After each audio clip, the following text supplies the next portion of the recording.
오늘 우리에게 주시는 하나님의 말씀은 창세기 22장 5절부터 14절까지의 말씀입니다. 제가 읽겠습니다.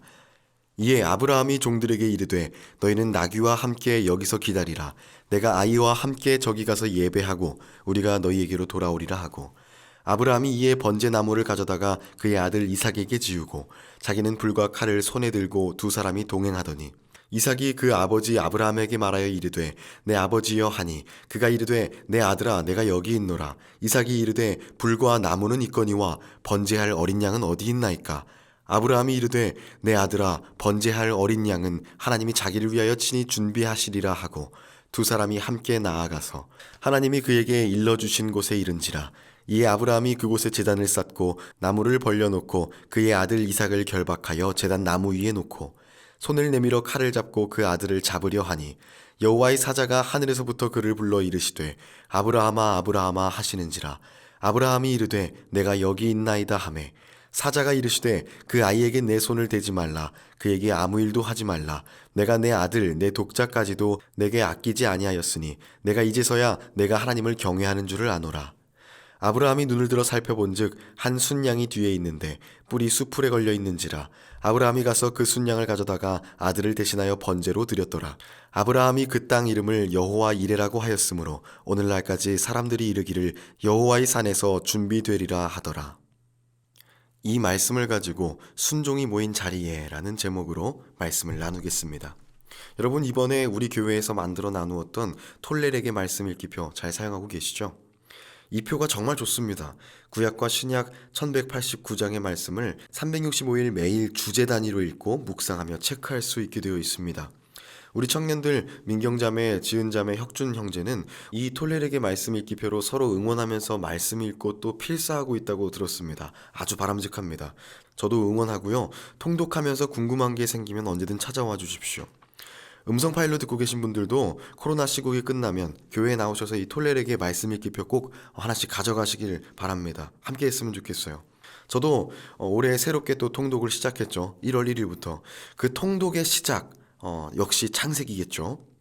창세기는 아마 성경 통독을 시도하다가 실패하기를 거듭하시는 분들이 아마 저보다 더 많이 읽으셨을지도 몰라요.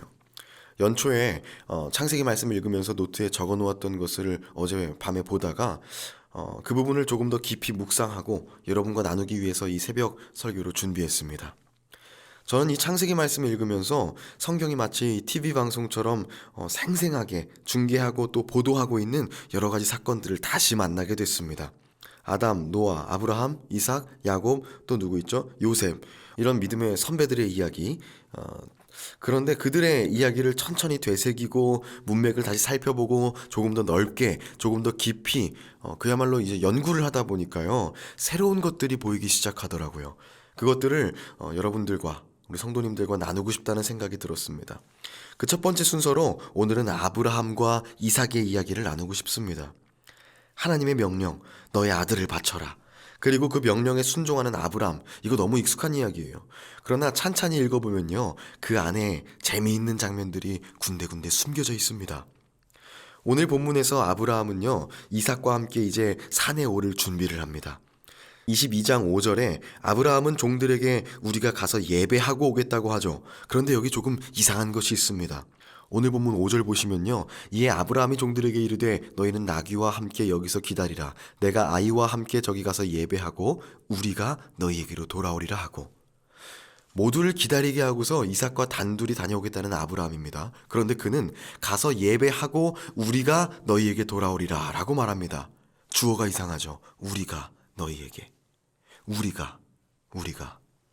저는 곧장 영어 성경을 뒤졌습니다. 그런데 마찬가지입니다. We will worship and then we will come back to you. 여기도 역시 우리입니다. 1인칭 복수. 구약 성경에 쓰여진 히브리어도 찾아봤는데요, 역시 마찬가지였어요. 1인칭 복수입니다. 100세에 주신 아들 이삭을 설마 진짜 제물로 받으시겠냐는 의심이었을까요? 우리가 돌아올 거라고 하는 그것은요? 저는 아니라고 생각합니다. 이것은 하나님께서 무언가를 예비하셨을 것이라는 그런 믿음에서 나온 것이었을 겁니다. 어쩌면 그게 기대였을지도 몰라요. 하지만 번제를 드릴 장소에 도착했을 때요, 그곳엔 아무것도 없었습니다. 하나님께서 아브라함을 위해 준비하신 것이 아무것도 없어 보이는 절망적인 상황입니다. 정말 이삭으로 하나님께 번제해야 하는 상황입니다. 혹시 아브라함은 그 순간에 실망했을까요? 아닙니다. 그는 주저하지 않고 이삭을 묻고 칼을 듭니다. 그야말로 믿음 너머의 믿음을 보여주고 있는 겁니다. 하나님이 준비하신 것은 이삭을 대신할 제물은 아니었지만 그는 여전히 하나님을 신뢰합니다. 하나님이 무언가 예비하실 것이다 라는 그런 확신이 여전히 있습니다. 그 믿음 너머의 믿음을 하나님께 보입니다. 순종이라는 이름으로 말이죠. 여러분, 이 아브라함의 믿음을 기억하시길 바랍니다. 그런데 또 다른 재미있는 장면, 이 장소에는요, 또 다른 믿음이 있습니다. 그것은 바로 번제물로 바쳐지는 이삭의 믿음입니다.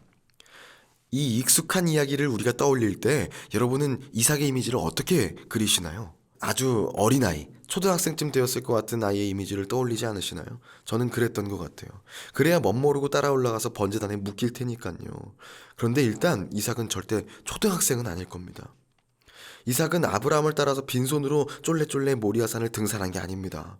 오늘 본문 5절 6절 보면요, 번제에 쓸 나무를 나귀에 지고 산 아래까지 와서 종들과 나귀를 두고 아브라함과 이삭 둘이 올라갑니다. 아브라함이 5절에는요 나귀에게 지었던 짐을 6절 말씀에는 이제 이삭에게 지우고 자기는 불과 칼을 들고 올라갔다고 성경은 말하고 있어요.